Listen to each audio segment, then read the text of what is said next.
Ceci est un livre audio autogénéré par Google.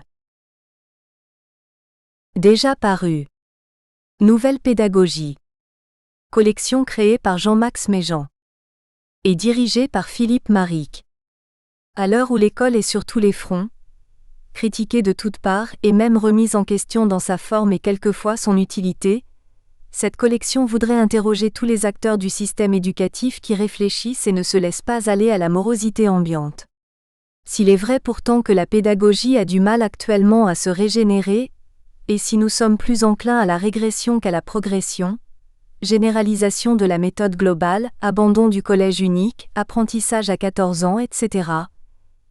Il existe encore des pédagogues qui tentent l'innovation et ce sont eux que nous allons chercher afin qu'ils témoignent, humoristiquement, violemment, désespérément. Entre billets d'humeur, pamphlets et exhortations, il faudrait que la collection puisse réveiller le corps enseignant, mais aussi les élèves et les enseignants, afin que tous comprennent la nécessité de se réapproprier vite cette école, ferme indispensable de toute société et de toute culture. Où est le temps de la paideia ? Où sont passées les utopies de 68 ? Pourquoi la guerre partout dans nos écoles et cet étalage gras de la violence dans les médias ? Au secours. On est en train de nous saborder, parce que la société va mal et parce que l'on n'a pas d'autre alternative à proposer à la jeunesse. Déjà paru. Didier Le Gall, Pourquoi enseigner les médias, 2019. Philippe Maric dire, Apprentissage par le théâtre et les contes, 2018. Marianne Acquaviva et Philippe Maric dire, Education aux médias et à l'information en milieu scolaire, suivi de J'ai rencontré des professeurs heureux, 2018. Anne-Sophie Molini et Geneviève Di Rosa dire, Feu croisé sur les pratiques en histoire des arts, 2017. Remerciements. Cet ouvrage est né de rencontres, d'expériences partagées et de questionnements communs autour de la pratique de l'histoire des arts. Étudiantes et étudiants préparant les concours pour devenir enseignants, professeurs stagiaires découvrant ce métier, ou encore collègues aguerris et expérimentés, tous ont accepté sans hésitation de consacrer un peu de leur temps à cette écriture. Qu'ils en soient très chaleureusement remerciés. Une nouvelle fois, Philippe Maric nous a accordé sa confiance, son soutien et nous a apporté ses constants encouragements. Nous lui exprimons ici toute notre gratitude. Nous remercions également la Réunion des musées nationaux, rmn.fr, qui nous autorise gracieusement à reproduire dans le présent ouvrage des photos de son catalogue d'œuvres. Anne-Sophie Molinier et Geneviève Di Rosa. Préface. Après plus de 10 ans d'inscription dans les programmes officiels, l'histoire des arts a su désormais asseoir sa place dans les pratiques de classe et dans le cursus scolaire des élèves. Les mises à jour des instructions officielles, les recommandations pédagogiques témoignent de cette pérennité, mais on ne compte pourtant encore que peu d'ouvrages pour accompagner les professeurs des écoles soucieux de mener à bien ces démarches. C'est à ce besoin que répond l'ouvrage dirigé par Anne-Sophie Molinier et Geneviève Di Rosa, qui ont placé leur curseur sur les spécificités de cet enseignement au premier degré, quand il n'est le plus souvent abordé qu'en marge des pratiques plus documentées qu'offre le secondaire. Si les professeurs des écoles connaissent bien la polyvalence que leurs collègues du secondaire expérimentent avec l'histoire des arts, ils n'ont pourtant pas moins besoin de l'éclairage savant des attentes institutionnelles et des retours réflexifs sur les expériences déjà menées. L'ambition de cet enseignement n'est pas mince, amener les élèves à une approche à la fois sensible et réfléchie des œuvres artistiques, leur transmettre les références, le lexique et le goût de ces démarches, en maintenant un cadre cohérent d'analyse devant leurs différences. Dans leur nouvelle mouture de 2015, les programmes ont précisé tout à la fois le cadre et les attentes en termes de compétences et d'apprentissage. Le premier degré y joue toujours un rôle clé pour favoriser la mise au contact nécessairement progressive avec les arts et leur compréhension, pour des élèves qui, au collège, devront avoir acquis un bagage non négligeable. La réussite dès l'école de cette acclimatation aux œuvres les plus variées et cette acquisition patiente d'un répertoire commun d'analyse sont les conditions nécessaires pour que cet enseignement trouve sa justification au collège et ne soit pas pur exercice formel. Parce qu'il explicite cette articulation, ce livre trouvera sa place dans la bibliothèque des plus jeunes professeurs ou de tous ceux qui aspirent à le devenir. Les candidats au CRPE, qui prennent le risque de choisir l'option d'histoire des arts à l'oral, ne dissimulent pas leur perplexité initiale face à cet enseignement dont la définition n'est pas toujours évidente. Leur inquiétude s'estompe vite. En fin d'année, ils regrettent très rarement d'avoir sauté le pas et fait le choix de proposer au jury reconnaissant une séquence et des séances construites avec le souci de la polyvalence et d'avoir pris à bras-le-corps cet obstacle premier. Les professeurs plus experts, qui n'avaient certes pas attendu les instructions officielles pour se frotter à la pluridisciplinarité qu'exige l'éveil d'une culture sensible, et à la gageure de les former à regarder le monde de l'art avec intelligence, sauront y trouver des pistes de lecture et des expérimentations au prisme des conceptions esthétiques que la recherche met à leur disposition. C'est la perspective qui fédère les auteurs réunis derrière Anne-Sophie Molinier et Geneviève Di Rosa, formateurs universitaires et professeurs des écoles, maîtres formateurs, partenaires d'institutions culturelles, qui ont élaboré ensemble ou séparément les pratiques qu'ils livrent ici aux lecteurs et réfléchi collectivement à leurs enjeux. Cet ouvrage est ainsi nourri par la variété de leur positionnement et leur regard. Leur terreau commun est celui de la formation initiale ou continue des enseignants, qui les a amenés à formuler ces questions d'abord pour eux-mêmes et pour leur public, afin de proposer des réponses fondées en théorie et ancrées dans leur pratique. Leur approche est humble, mais experte, et elle espère donner à chacun à son niveau des réponses aux interrogations qui sont les siennes et des pistes nouvelles de travail. Je suis fière que l'ESPE de Paris ait pu favoriser cette rencontre. Pour la plupart, les auteurs de cet ouvrage y enseignent ou collaborent avec elle, auprès des étudiants et des professeurs, jeunes et moins jeunes, qui les incitent à proposer des grilles de lecture toujours plus claires et concrètes pour éclairer les attentes institutionnelles nombreuses auxquelles ils sont confrontés. Fier également qu'ils reviennent à l'ESPE d'accueillir ainsi la conception et l'expérimentation des liens nécessaires entre théorie et pratique, dont ce travail est le fruit. Frédéric Bouvier, directeur adjoint responsable, du Master MEF 1er degré, ESPE de l'Académie de Paris Sorbonne Université. L'enseignement de l'histoire des arts par compétences. Geneviève Di Rosa et Anne-Sophie Molinier, ESPE de l'Académie de Paris.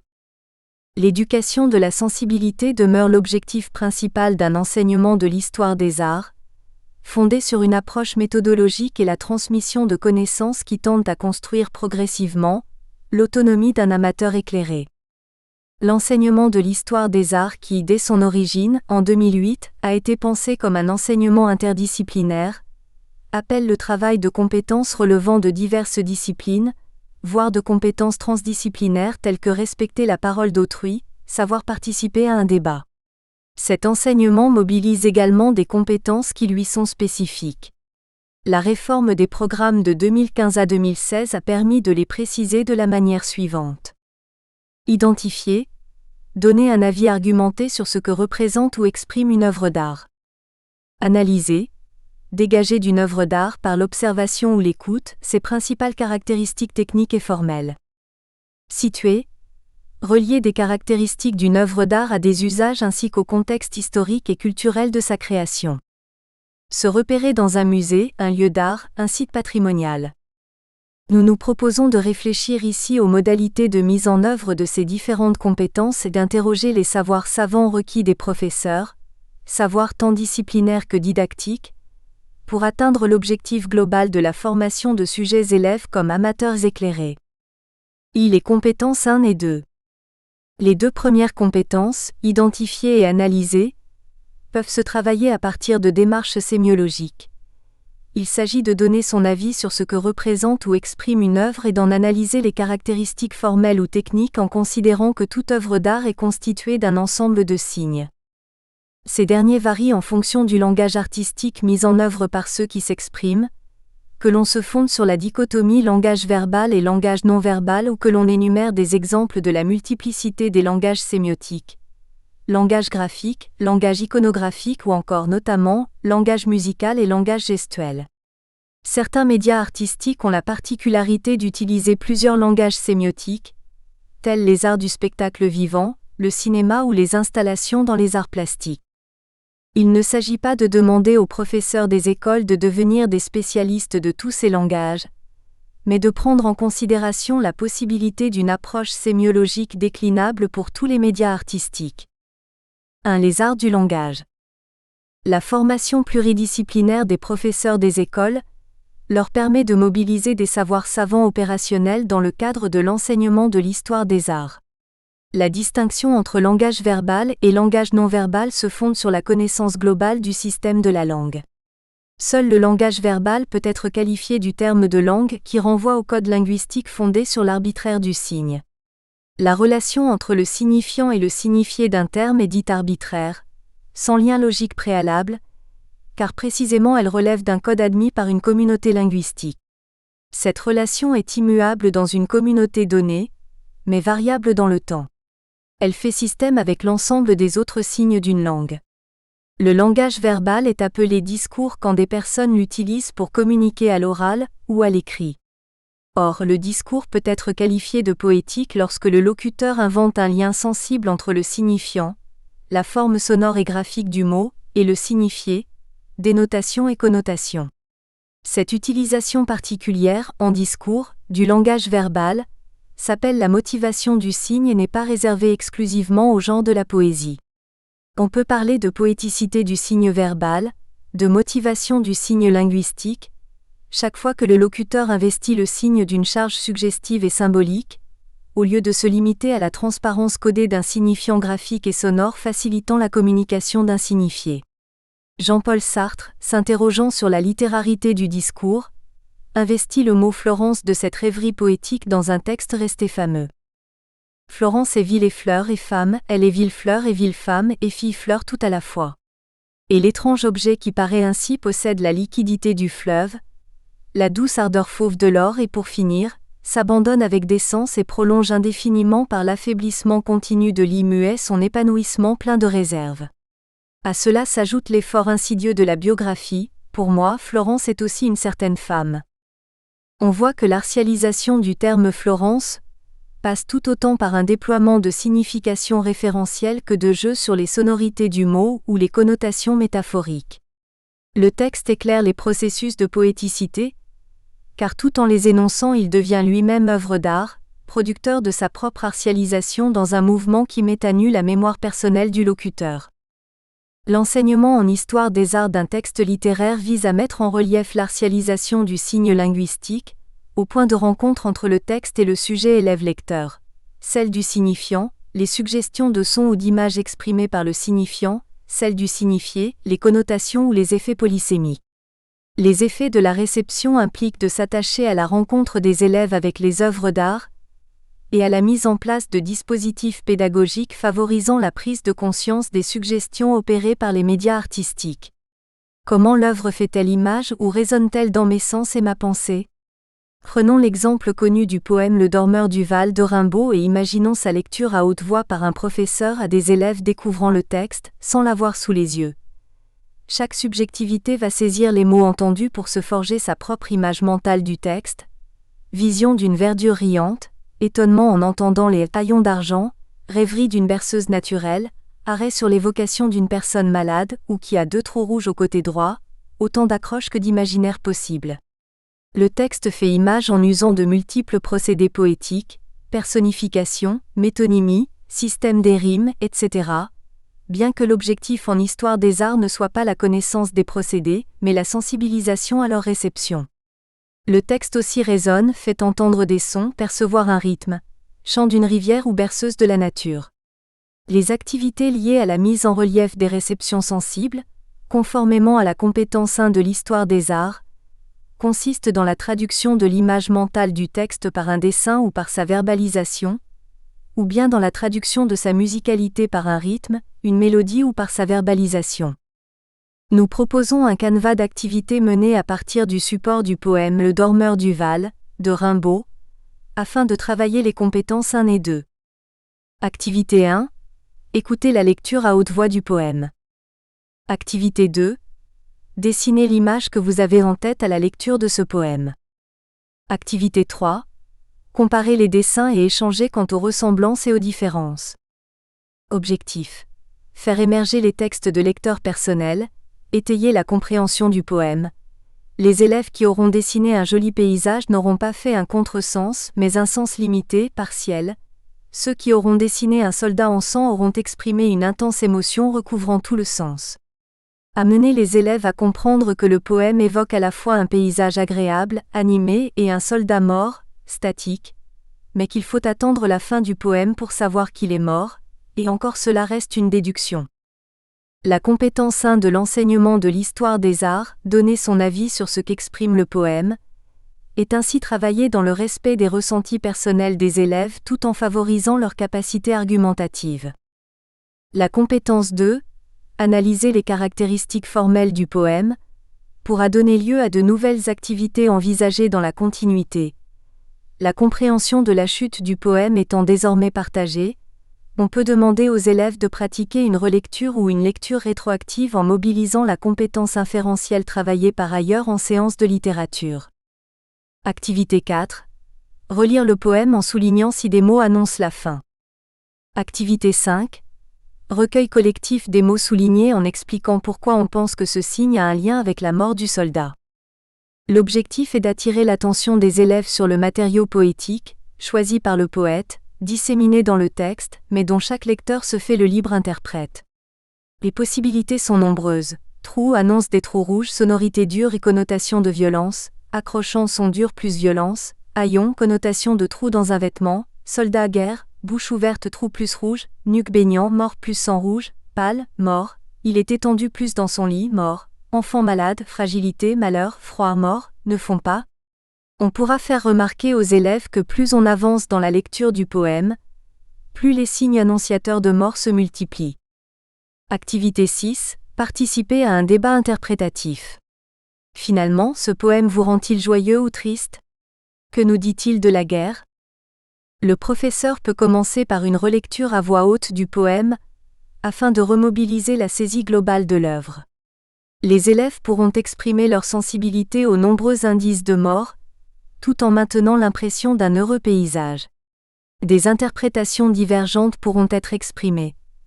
Le contraste rend la mort de ce soldat encore plus atroce ou inversement la dualité du poème atténue les horreurs de la guerre. Mais le professeur peut favoriser aussi des convergences. De cette guerre nous ne saurons rien de précis alors que les détails abondent sur la beauté de la nature, comme si devait primer la conscience de la perte de ce qui est beau, naturel, essentiel. Le poème semble sensibiliser au risque de mort dans la guerre, par le rappel de la beauté du monde.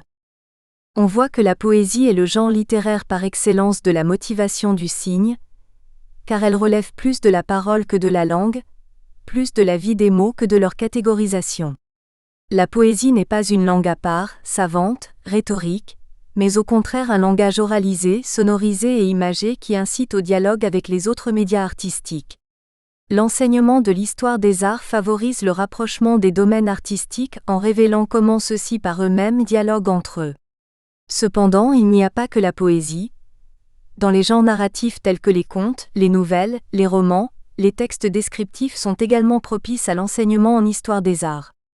La suspension des péripéties au profit du descriptif permet au texte de faire image. En stylistique, les figures descriptives les plus fréquemment enchâssées dans les récits sont l'hypotypose, figure de style macrostructural visant à donner à voir par un supplément de présence sensible. Le texte produit un effet tel que le lecteur croit voir au lieu de lire, et l'ekphrasis, description verbale d'une peinture ou d'une sculpture, mais qui tend moins à dire ce que l'on voit qu'à faire voir ce que l'on dit.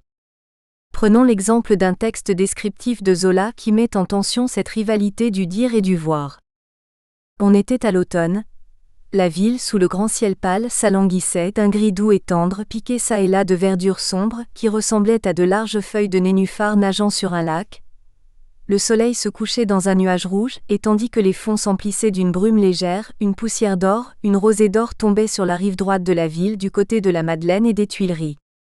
C'était comme le coin enchanté d'une cité des mille et une nuits, aux arbres d'émeraude, aux toits de saphir, aux girouettes de rubis. Il vint un moment où le rayon qui glissait entre deux nuages fut si resplendissant, que les maisons semblèrent flamber et se fondre comme un lingot d'or dans un creuset. Oh! Vois, dit Saccard, avec un rire d'enfant, il pleut des pièces de 20 francs dans Paris. Regarde là-bas, du côté des Halles, on a coupé Paris en 4. Et de sa main étendue, ouverte et tranchante comme un coutelas, il fit signe de séparer la ville en 4 parts. Tu veux parler de la rue de Rivoli et du nouveau boulevard que l'on perce? Demanda sa femme. Oui, La grande croisée de Paris comme ils disent. Ils dégagent le Louvre et l'hôtel de ville. Jeu d'enfant que cela. C'est bon pour mettre le public en appétit. Quand le premier réseau sera fini, alors commencera la grande danse. Le second réseau trouera la ville de toutes parts, pour attacher les faubourgs au premier réseau. Les tronçons agoniseront dans le plâtre. Tiens, suis un peu ma main. Du boulevard du Temple à la barrière du Trône, une entaille. Puis de ce côté une autre entaille de la Madeleine à la plaine Monceau. Et une troisième entaille dans ce sens, une autre dans celui-ci, une entaille là, une entaille plus loin, des entailles partout. Paris haché à coups de sabre, les veines ouvertes, nourrissant 100 000 terrassiers et maçons, traversés par d'admirables voies stratégiques qui mettront l'effort au cœur des vieux quartiers. Dans ce roman, la curée, qui fait partie du long cycle romanesque des Rougon-Macquart, la modernisation de Paris grâce aux grands travaux haussmanniens est le sujet central. Le personnage de l'ambitieux Saccard, arrivé récemment de province, apprécie les possibilités d'enrichissement rapide, procurées par la spéculation immobilière. L'extrait choisi est particulièrement adapté à un enseignement en histoire des arts d'un texte littéraire. La description rapproche le texte écrit d'une peinture. L'ekphrasis de cette peinture imaginaire fait penser à l'esthétique impressionniste préférant les touches de couleur au dessin pour figurer les référents. La confusion entre les deux arts est intégrée au texte puisque le paysage décrit à partir du point de vue panoramique de Montmartre s'apparente à une peinture de paysage. Le terme les fonds appartient au vocabulaire pictural. La syntaxe suggère une composition étagée selon les plans de la surface d'une toile, l'effet de perspective semblant provenir des différences de couleurs. Cependant, l'artialisation du texte provient aussi de la poéticité des signes linguistiques. Les sonorités des mots par exemple semblent choisies pour provoquer des effets d'étirement, de prolongement de la description textuelle d'un horizon englobant. La ville, sous le grand ciel pâle, s'alanguissait d'un gris doux et tendre, piqué çà et là de verdure sombre, qui ressemblait à de larges feuilles de nénuphar nageant sur un lac. Les assonances en A, la voyelle la plus ouverte, souvent suivie de la consonne liquide, R, obligent à prononcer en allongeant les mots. Sonorité et rythme ralenti suggèrent l'immensité d'un paysage et la suspension du temps, comme si tous les possibles pouvaient advenir. La description établit aussi un lien d'intertextualité avec les contes des Mille et une nuits, ce qui fait glisser le registre réaliste du texte au registre du merveilleux. L'évocation de la poussière d'or qui devient lingot puis pièce de 20 francs fait penser à un mythe antique, celui de Jupiter transformé en pluie d'or pour pouvoir jouir de Danaé enfermée dans sa chambre, tout en révélant une évolution de l'impalpable à la monnaie sonnante et trébuchante. Le trajet lexical prépare le passage à la seconde partie de l'extrait, la description des grands travaux de Paris, source causale de la pluie d'or. La métaphore filée de machines coupantes, taillant à vif dans le tissu rude de la ville de Paris personnifiée, fait surgir des images mentales renforcées par les sonorités dures et tranchantes du matériau verbal utilisé. La description, tant par les images suscitées que par les sons suggérés, produit des sensations ambivalentes, d'enchantement et de rejet, de peur. Les termes dans la dernière proposition nourrissant, admirable et stratégique sont autant de modalisateurs positivant la narration de travaux destructeurs. Détruire pour construire ? La fin justifie-t-elle les moyens ? La dualité des sensations éprouvées, la possibilité d'ouvrir sur des débats philosophiques et sociologiques, font également de cette description un support adapté à l'enseignement de l'histoire des arts. D'autre part, les textes littéraires propices à l'histoire des arts sont ces passages, dans les contes ou les romans, qui font scène, qui comportent une part importante d'effets visuels favorisant des représentations imagées. La narration des premières rencontres amoureuses donne lieu souvent à des scènes visuelles. Du conte de la Barbe Bleue de Charles Perrault demeure en mémoire visuelle, ce moment où la sœur Anne fait le guet du haut d'une tour pour voir si ses frères arrivent alors que les passages livrant des indications importantes sur les circonstances socio-économiques d'une histoire relevant autant du fait divers que de l'univers des contes, sont souvent oubliés. Il peut alors être pertinent en enseignement de l'histoire des arts de s'intéresser à ces scènes dans la narration, aux effets perceptifs et psychocognitifs qu'elles induisent. Le retour au texte de notre exemple dans la Barbe Bleue permettrait d'ailleurs de réaliser qu'il n'y a ni tour ni château dans ce conte, Barbe Bleue habitant une grande maison, et que c'est l'imaginaire collectif d'un lectorat qui a construit une telle représentation imagée. 2. Le langage iconographique ou plastique. La démarche sémiologique peut être pratiquée pour tout média artistique, à la condition de prendre en compte les spécificités des langages. À la différence de l'arbitraire du signe linguistique, le langage iconographique est caractérisé par un lien analogique entre le signe représentant et le référent représenté. Le signe est l'imitation, l'analogon de la chose. Il n'est pas pour autant la chose, ainsi que le rappelle avec humour Magritte dans sa peinture La trahison des images comportant son célèbre aphorisme « Ceci n'est pas une pipe », écrit en dessous du signe iconographique d'une pipe. S'il est clair que le lien logique entre le signe et son référent est celui d'une représentation, celle-ci peut être diversement investie par le praticien. En effet, l'intention de l'artiste peut être de faire en sorte que le signe soit la copie la plus fidèle du réel, au point de créer une illusion de réalité piégeant le spectateur. On connaît la fable de Zeuxis rapportée par Pline dans l'Antiquité, et très souvent reprise depuis par maints commentateurs d'art. On raconte que ce dernier, Parrhasius, entra en compétition avec Zeuxis.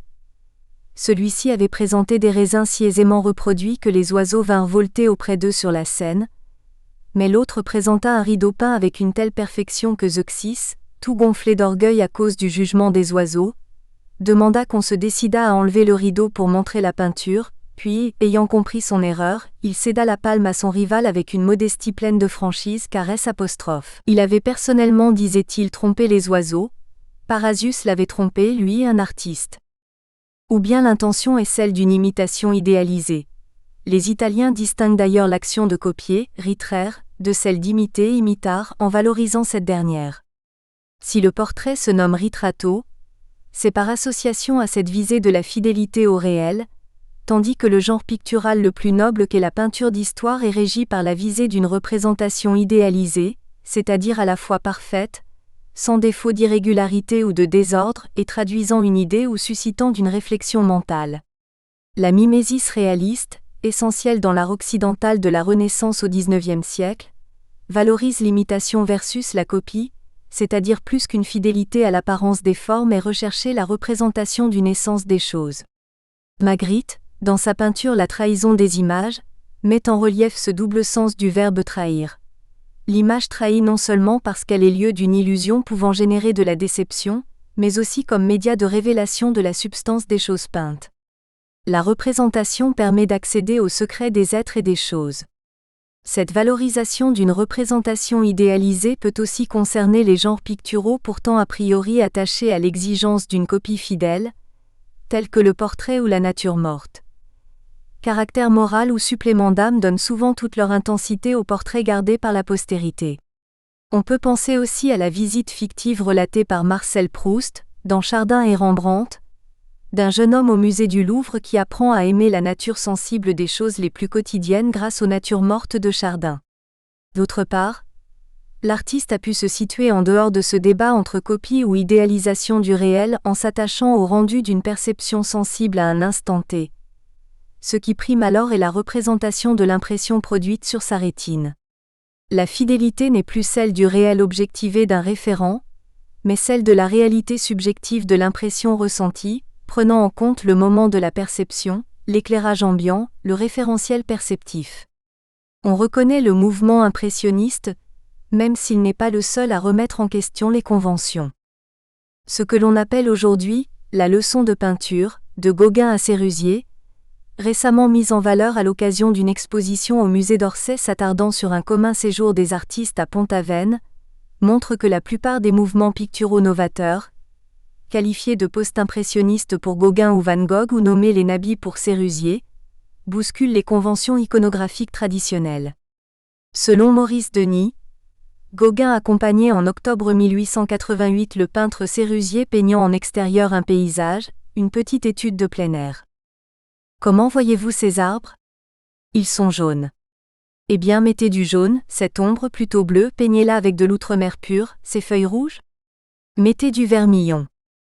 Pour en revenir aux impressionnistes, ceux-ci ont la particularité de la touche de couleur déposée sur la surface de la toile sans dessin préalable. La forme iconographique permettant d'identifier un référent est créée à partir de signes plastiques, couleurs, lignes et plans.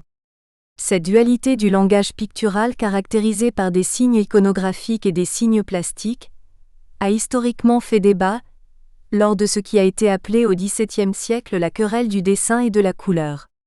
La modernité en histoire de l'art correspond à ce moment du XIXe siècle où les artistes se libèrent des contraintes d'imitation propres aux signes iconographiques pour privilégier les sensations et significations induites par les signes plastiques. C'est le seuil qui permet l'aventure d'un art abstrait et l'invention d'une grammaire plastique dont les conventions, désormais émanant des œuvres elles-mêmes, varient en fonction des artistes. Les peintures de Kandinsky présentent notamment l'intérêt de mettre en œuvre un langage plastique que le peintre a lui-même explicité, transposé verbalement dans le cadre de ses écrits. La peinture L'Arc Noir, qui fait partie de la collection du musée Georges Pompidou, permet de comprendre comment l'artiste a lié des couleurs, le bleu et le rouge, à des significations, respectivement le féminin et le masculin. Elle manifeste également, en tant qu'une des toutes premières œuvres abstraites de l'art occidental, comment opère le basculement de la figuration à l'abstraction dans l'œil d'un spectateur habitué à la représentation mimétique. Les pratiques artistiques du langage iconographique et du langage plastique informées toujours par les effets de réception sur les spectateurs, prouvent que l'éducation du peintre et l'éducation du regard devraient être liées. L'important dans l'enseignement de l'histoire des arts est l'expérience de ressenti, de jugement, et l'apprentissage de la capacité à comprendre comment l'œuvre et sa médiatisation tendent à produire ces effets. Il y a un certain nombre de savoirs savants, heureusement limités, que le professeur doit maîtriser afin de proposer des activités appropriées. D'une part, des connaissances en analyse d'art visuel, telles que la composition externe ou interne de l'image, la répartition des signes sur la surface plane, les procédés de la perspective aérienne, diminutive, géométrique, créant l'illusion de profondeur. D'autre part, des connaissances sur les grandes tendances de la représentation dans l'art occidental. Pour saisir les dynamiques en œuvre, le regard d'un philosophe peut être utile.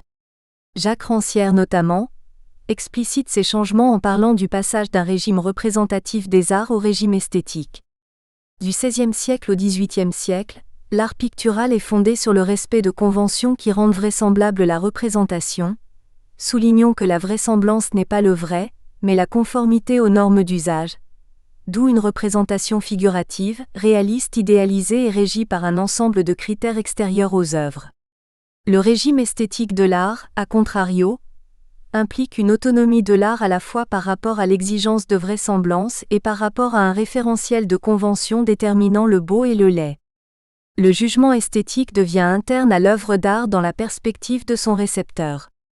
Au XIXe siècle, les deux régimes coexistent, d'où les nombreux scandales accompagnant les expositions des artistes qui ne se plient plus aux critères externes de validation des œuvres d'art, alors même que les académies ou autres instances institutionnelles continuent de s'y référer. Il est important de souligner que dans ce contexte le mouvement pictural appelé le réalisme au XIXe siècle, à rebours de l'imitation classique, assume ce passage au régime esthétique de l'art. Ce n'est pas parce qu'il y a représentation mimétique du réel que l'œuvre relève du réalisme, mais parce qu'il y a figuration esthétique du réel, c'est-à-dire une figuration qui assume de réinventer le réel grâce au langage iconographique et plastique, en faisant ressortir les impressions sensibles qui affectent chacun d'entre nous. Le spectateur est invité à se réinventer, à mieux se comprendre et à mieux comprendre l'autre, à mieux saisir comment s'opère le partage du sensible dans notre société et éventuellement, à bousculer ce partage du sensible. Le réalisme prôné et théorisé par Gustave Courbet visait un impact esthétique et politique. La maîtrise de ces savoirs relatifs aux arts visuels par le professeur doit lui permettre de penser des dispositifs didactiques pertinents quant au support artistique. La compétence 1 qui, rappelons-le, consiste à savoir donner son avis sur ce que représente ou exprime une œuvre, implique de faire la différence entre représenter ou exprimer et de savoir quel sens donner, en fonction de quel contexte de pratique artistique, au verbe représenter. Nous donnons ici l'exemple d'activités variant selon que l'œuvre picturale se situe dans le régime représentatif de l'art, ou le régime esthétique. Dans le cadre d'une séquence portant sur la représentation artistique de la marche, on peut proposer la rencontre des élèves avec une peinture de Nicolas Poussin, Le jeune Pyrrhus sauvé, régime représentatif de l'art, et une peinture de Gustave Courbet, La rencontre, régime esthétique de l'art. La première, datée de 1634, est conservée au musée du Louvre qui, sur son site officiel, propose la notice suivante. Ce sujet est tiré de la vie de Pyrrhus de Plutarque. Pyrrhus, fils du roi Icide, menacé au cours d'une révolution, fut emporté par les fidèles de son père à Mégare. Un fleuve le séparait de la ville, et l'ennemi approchait. Ses sauveteurs lancent aux Mégariens des messages attachés à une pierre et à un javelot.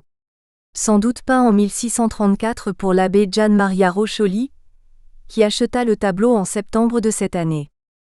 Le fait même de pouvoir attribuer à la peinture une narration écrite préalable permet de classer celle-ci dans le genre de la peinture d'histoire. La représentation picturale tend à médiatiser visuellement un récit. Régie par les règles de vraisemblance, la composition narrative distribue les signes de façon à accompagner le regard du spectateur. Ce guidage du regard du spectateur est certainement d'autant plus essentiel qu'il s'agit en l'occurrence de la mise en image d'un récit peu connu, même pour un spectateur du XVIIe siècle nourri de culture antique. La première activité peut donc consister à demander aux élèves d'émettre des hypothèses narratives sur le récit représenté. Il s'agira de donner son avis sur ce que représente la peinture, en s'appuyant sur des éléments visuels. Le titre peut être donné dès le début de l'activité ou être introduit plus tard comme indice de décryptage. La singularité de cette peinture de Poussin est d'inciter à un ordre de compréhension de la scène inverse à l'ordre de lecture normé en Occident. Les personnages viennent de la droite du tableau pour se diriger vers la gauche. Autre trouble, il n'est pas si visible que cela de savoir quel groupe menace qui, autrement dit où se situe l'ennemi, puisque des gardes proches du nourrisson envoient des armes en direction du groupe de personnages à gauche. Cependant, la gestuelle de ce groupe semble accueillante, alors que les gardes à la droite du tableau affrontent des personnages casqués. L'opposition entre la représentation d'une forêt à droite et celle d'une ville à gauche tend aussi à rendre plus rassurante cette partie du tableau. Les élèves émettront des hypothèses très diverses. L'étayage du professeur ne doit pas viser leur validation mais leur cohérence. C'est un exercice de verbalisation argumentée dont les critères ne sont ni le vrai ou le faux, mais le pertinent ou le non convaincant. La deuxième activité porte sur la mise en relation du texte et de la peinture. Après la lecture du résumé de l'histoire de Plutarque, les élèves sont amenés à commenter la mise en forme visuelle du récit, le moment narratif choisi, le respect de la vraisemblance, les effets de guidage du regard. La troisième activité consiste dans un débat interprétatif où il s'agit d'abord de revenir sur ce guidage pour le questionner, en reprenant les hypothèses de la première découverte. Les élèves pourront estimer si la représentation iconographique guide suffisamment son spectateur pour construire une signification univoque. Il nous semble que cela n'est pas le cas, ou du moins qu'il demeure du trouble pour le spectateur. La représentation s'attache à susciter la sensation d'une temporalité narrative, le déroulé d'une action de sauvetage dont la fin réussie est certes annoncée, mais non réalisée sous nos yeux.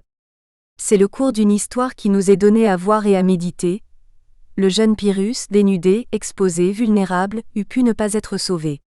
On sait que Nicolas Poussin est sensible à la thématique d'un destin sauveur de nourrissons, puisqu'il a traité à 3 reprises le récit biblique de Moïse sauvé des eaux, dont une peinture fait partie des collections du musée du Louvre. Le débat interprétatif doit permettre de mettre en valeur la diversité des interprétations, en faisant sentir la différence entre la représentation d'un sauvetage réussi, abouti et celle en cours de réalisation. Il devrait aussi induire la visée réflexive de la peinture d'histoire. Comprendre comment la vraisemblance de la mise en image cherche à susciter des réflexions de ses spectateurs sur le sens du destin, de la vie. En outre, les élèves seront amenés à répondre quant au sujet plus précis de la représentation de la marche. Qui sont ici les marcheurs? Quelle pratique de marche et à quelle fin?